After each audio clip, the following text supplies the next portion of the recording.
Greeting, ladies and gentlemen. My name is Bill Cosby. Elvis closed last night. I'm a little lighter skinned than you thought I was. I don't have a natural light like I do on my TV show, you know. Me and old Harold.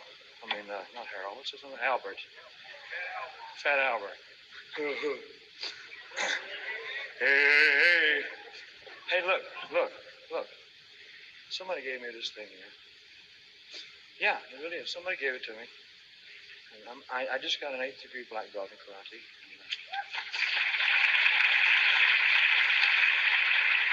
After 16 years of doing this art every day for 16 years, I was awarded the 8th degree, which carries, let's see, 8th degree. There's only 10 degrees of black. So the 8th degree I just got this week. The 9th degree carries Senior Master of the Art, the next one. And the 10th is Senior Grand Master of the Art. So that's where I got to strive to go to, which takes quite a while. You know? Thank you, ladies and gentlemen. I'd like you to meet one of the fellows who promoted me to the 8th degree black. His name is Ed Parker. He has about 18 Kenpo schools around the country. Ed Parker.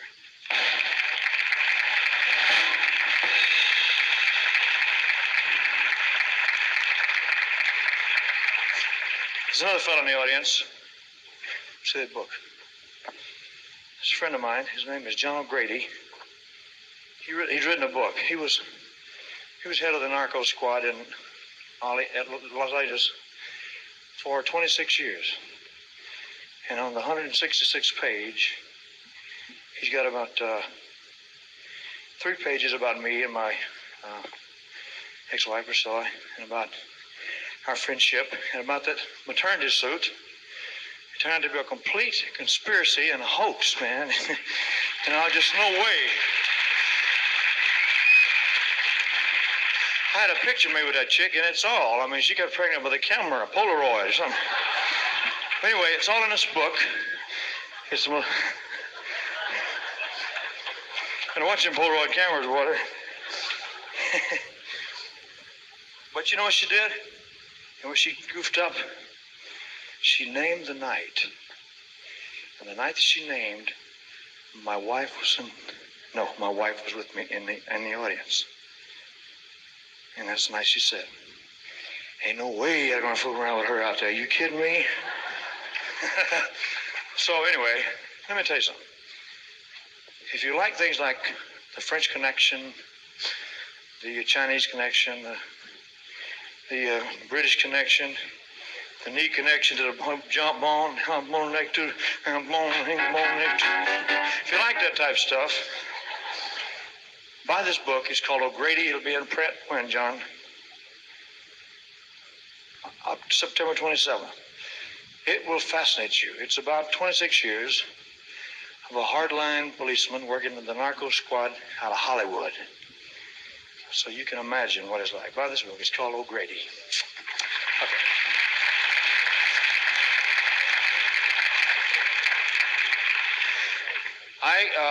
John just came back from New York, where he had a meeting of this. I have been a member of this organization for 5 years, the International Narcotics Enforcement Officers Association, in recognition of the outstanding loyalty and contribution to the support of narcotic law enforcement.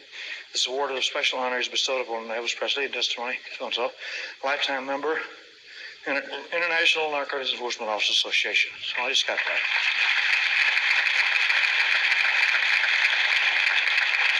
So, I don't pay attention to rumors. I don't pay attention to movie magazines. They don't read them because they're all junk. Have you done ballet before? I used to be a stripper.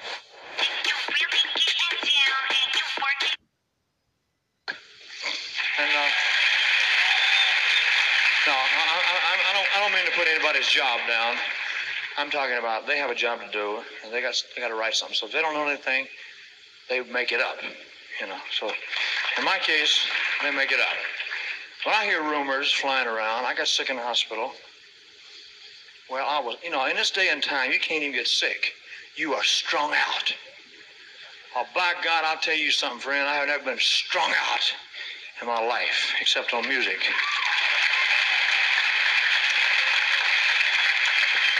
When I got sick here in the hotel, I got sick here that one night. I had 102 temperature. They wouldn't let me perform. From 3 different sources I heard I was strung out on heroin. I swear to God, hotel employees, Jack, bellboys, freaks who carry your luggage up to the room, people working around, talking, maids.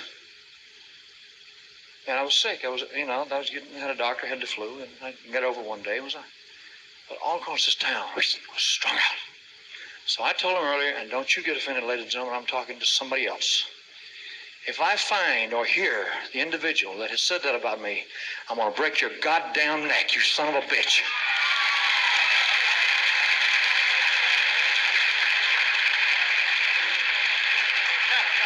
That is dangerous. That is damaging to myself, to my little daughter, to my father, to my friends, my doctor, to everybody, my relationship with you, my relationship with you on the stage. It is dangerous. I will pull your goddamn tongue out by the roots. Thank you very much. Anyway, how many of you people saw the movie Blue Hawaii? Probably the most requested song. Let me get out of this mood. Probably the most requested song in that movie was the Hawaiian wedding songs. Let me do that for you. This is the moment I've waited for. I can hear my heart singing. Blah, blah, blah, blah. Soon will be ringing. This is the moment, Lord, sweet hello. I will love you long forever. That's beautiful, honey. Thank you. Promise me that you... I take this and I'm strung out. Honey, you don't mind if I use it to Shelley, do you? All my love, I vow to you. Thank you, darling. Promise me that you will leave me never. I will love you long and forever. Now that we are one, clouds on high, the sun, blue skies, a Hawaii smile on this our wedding day. I do love you with all my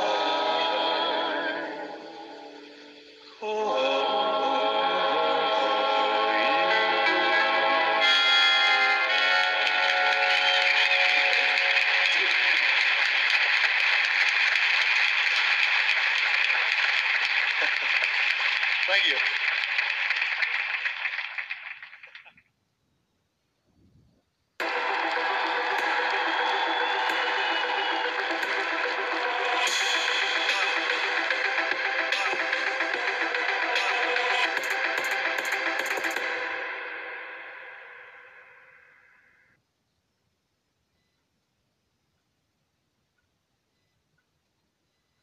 Smart news.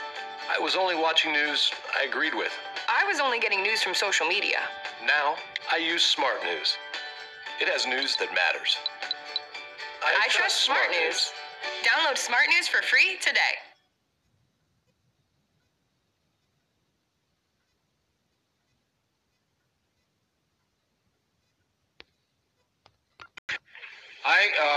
John just came back from New York, where he had a meeting of this. I have been a member of this organization for 5 years, the International Narcotics Enforcement Officers Association, in recognition of the outstanding loyalty and contribution to the support of narcotic law enforcement.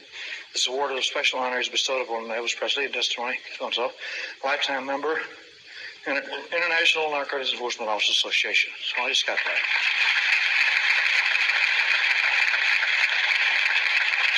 So, I don't pay attention to rumors I don't pay attention to movie magazines. They don't read them because they're all junk. And no, I don't mean to put anybody's job down. I'm talking about they have a job to do, and they got to write something. So if they don't know anything, they make it up, you know. So in my case, they make it up. When I hear rumors flying around, I got sick in the hospital. Well, I was, you know, in this day and time, you can't even get sick. You are strung out. Oh, by God, I'll tell you something, friend. I have never been strung out in my life, except on music.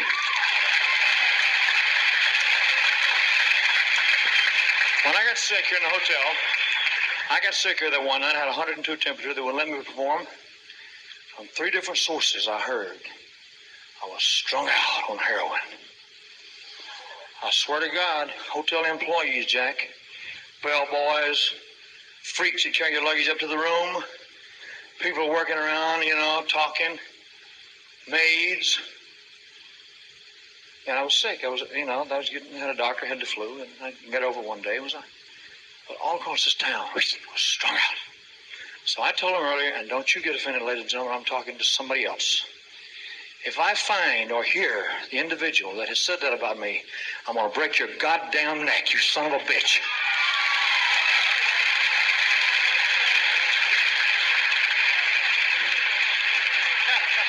That is dangerous. That is damaging to myself, to my little daughter, to my father, to my friends, my doctor, to everybody, my relationship with you, my relationship with you on the stage. It is dangerous. I will pull your goddamn tongue out by the roots.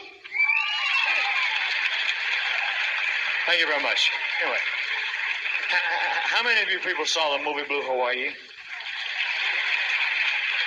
Probably the most requested song. Let me get out of this mood. Probably the most requested song in that movie was...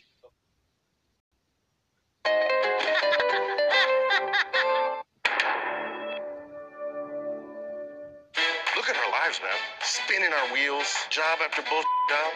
Can you just hit that on switch for me? No. Oh my God, turn it off! Oh, I'm gonna get fired again. Why? It's finally time for that big adventure, brother. I'm talking road trip. We are the only black people in here. I like the bacon toast. Get down. I love you. Shouldn't have taken my sister's car. She's crazy. Snitches get stitches. I'm sick. What? Hey, get the f*** out of here. Help!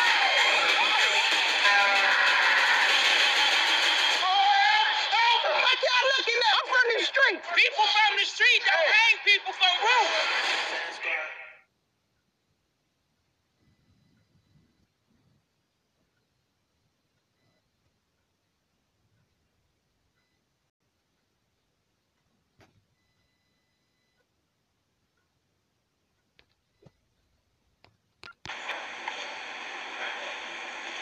Hey, Marshall, I need you to cover a story on the fat people in this area that is cloning Elvis Presley. Can you do that?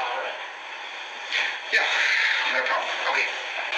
Hey, Brooke, UFOs landed in Alphaville Town Hall, and you need to get over there and do the story, okay? Oh my gosh, okay. Yeah. Aside from nothing ever. Hey, Natasha. Hey, can you cover a story about a chicken that gave birth to a monkey out in Atlanta? Great, thanks. I love April Fool's Day. In the eerie blue light of his secret lab, one of the world's most controversial scientists shows off his creation, cloned human embryos that are genetic carbon copies of their father. Oh, my babies are doing well.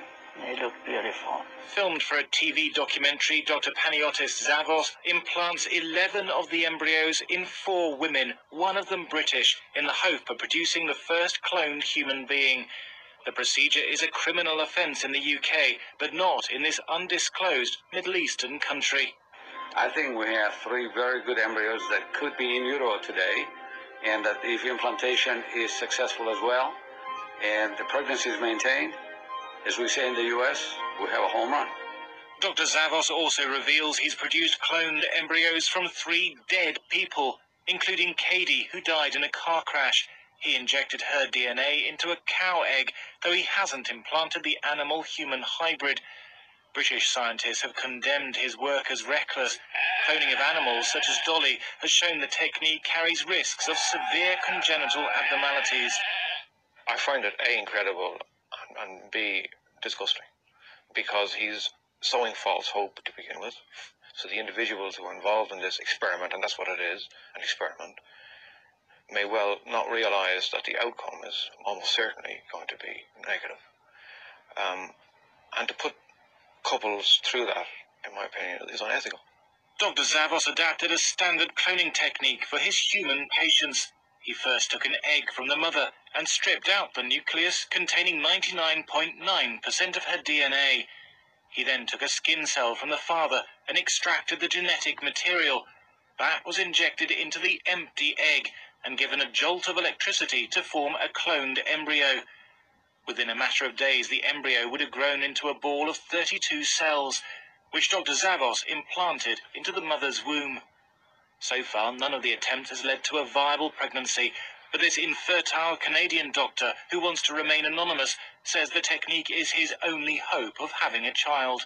Pretty much decided that probably I would be the first one to be cloned, but then, if it worked, then we might go on to have another child. Despite almost universal condemnation, Dr. Zavos has vowed to continue his work. He says more than 100 patients have contacted him in the hope of having a cloned baby. Thomas Moore, Sky News. I think we have three very good...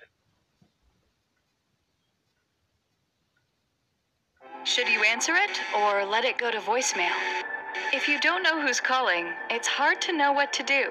Cue Been Verified's reverse phone search. With just a phone number, you can potentially uncover who's behind the call.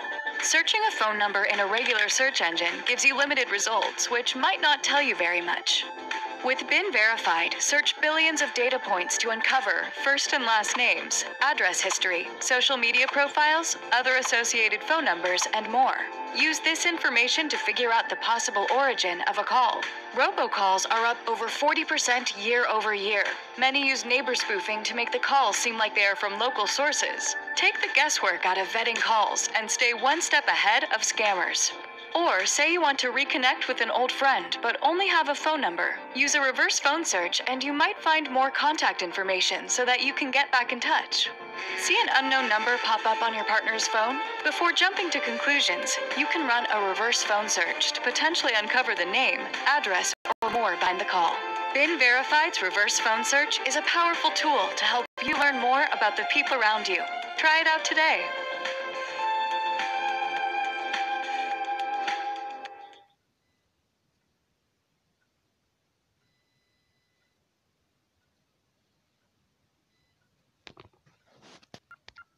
We've been able to clone human embryos for about 7 years. But as far as we know, no one's actually cloned a whole person. Turns out, ethics aren't the only thing holding scientists back. Cloning isn't the sci-fi marvel we think it is.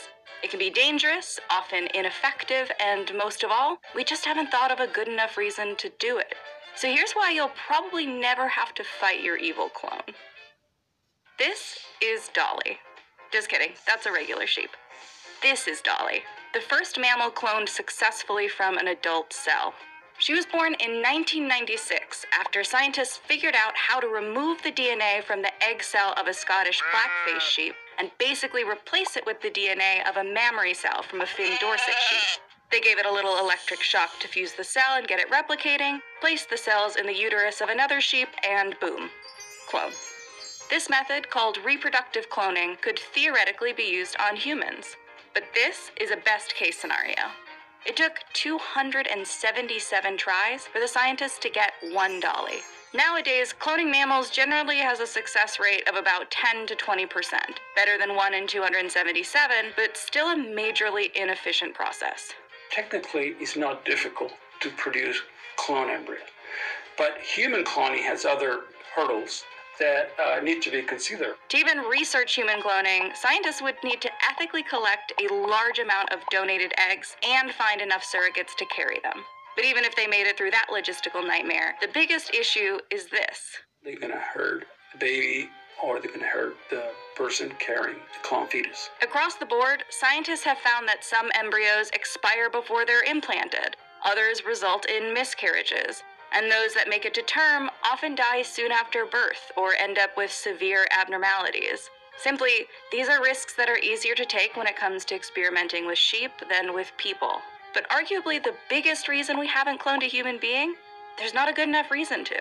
In pop culture, cloning is used to bring people back from the dead. But that's not how it works. Cloning someone would only create a twin, not a replica, since identical twins have the same genetics, but not necessarily personalities. And a never let me go scenario where organs are harvested from clones to save the rich is not only unethical, but unnecessary. Why clone an entire person when you can just make the part you need? Something theoretically therapeutic cloning can solve. Therapeutic cloning is almost identical to reproductive, except the cloned embryo is never implanted in a uterus. Instead, the embryo is cloned for the sole purpose of extracting stem cells. Stem cells have the incredible ability to turn into any other cell in the human body, which means they're great for developing new treatments for disease and have the potential to repair or regenerate tissues and organs. But no surprise, there are a lot of downsides with therapeutic cloning. The thing about stem cells is that they're a pretty limited resource. The most substantial source for embryonic stem cells, 3 to 5 day old embryos, cloned or otherwise. And when someone else's stem cells are transplanted into a patient, the body will sometimes fight them off like a disease. Some researchers believe that cloned stem cells, since they share the patient's DNA, would be less likely to be rejected. But this use case is still in the research stage. And finally, therapeutic cloning is an individualized treatment in a world where drug companies are more interested in standardized ones. And there are easier ways to create multi-purpose cells nowadays, like the method for creating induced pluripotent stem cells. They're basically adult cells that have been reprogrammed to be a different type of cell. The problem with therapeutic cloning, of course, is that you need lab personnel that is qualified to do it, specific equipment to do it, whereas the other technique, you can just buy a kit and one person can do it in a lab that has some expertise in tissue culture. Cloned cells still have an advantage when it comes to healthier mitochondria and the ability to grow into entire animals, whereas iPSCs often peter out. But since iPSCs safely and reliably do most everything but create entire living animals, why fund the harder, ethically ambiguous thing? So, cloning might actually have a bigger place in movies than it does in real life, because the money just isn't there. And just because we can do something doesn't mean we need to. Your scientists were so preoccupied with whether or not they could that they didn't stop to think if they should.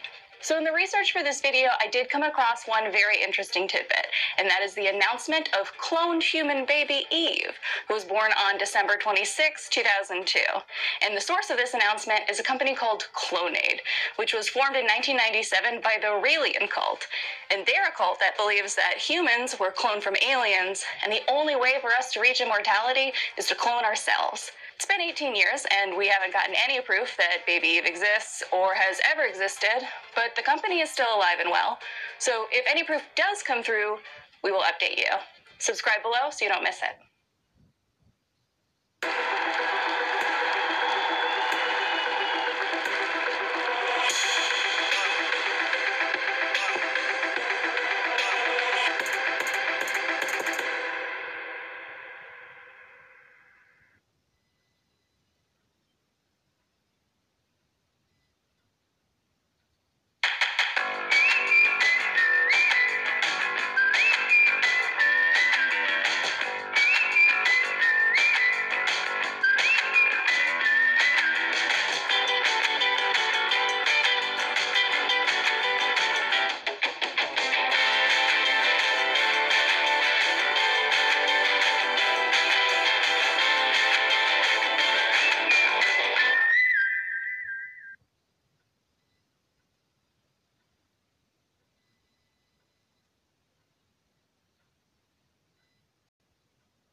Hey guys, welcome to my show. I'm your host, Marco Sanfilippo. In this new show, I'll be critiquing interesting news articles in a very comedic way, so you guys can have fun and laugh.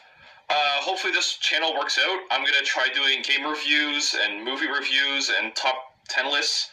We'll see how it goes, but right now I'm gonna do this, so I hope you guys enjoy. Let's get started. A dentist in Red Deer, Alberta, Canada purchased a tooth for $30,000. So you're asking yourself, what's so special about this tooth? Well, this is no ordinary tooth. This is the tooth of John Lennon. Yes, that is right. The tooth of John Lennon is in the hands of Dr. Michael Zook. Now, the dentist told Britain's Channel 4 series, Dead Famous DNA, that when cloning technology is advanced enough, he will raise the clone as his son, give him guitar lessons, and try to keep him away from drugs and cigarettes. He also said he would do it more than once, whether it worked the first time or not. Now, this is not your ordinary dentist. No. This guy is some kind of cloning genius who takes body parts from famous people and keeps them to clone them in the future. In fact, in 2012, this exact same dentist purchased Elvis Presley's dental crown for $10,000 and is looking to do this for other celebrities as well. This article actually reminds me a lot of that Treehouse of Horror episode of The Simpsons when Homer continuously clones himself to do chores around the house.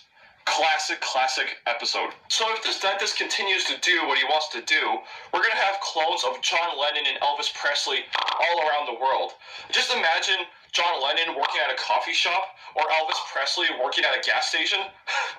That would be hilarious and crazy. This guy wants to purchase teeth for a crazy amount of money so he can clone them in the future. Now, this is all very interesting, but I want to know what your opinion is. What do you guys think of this? Do you guys think it's a little crazy? Do you think cloning is ever going to work?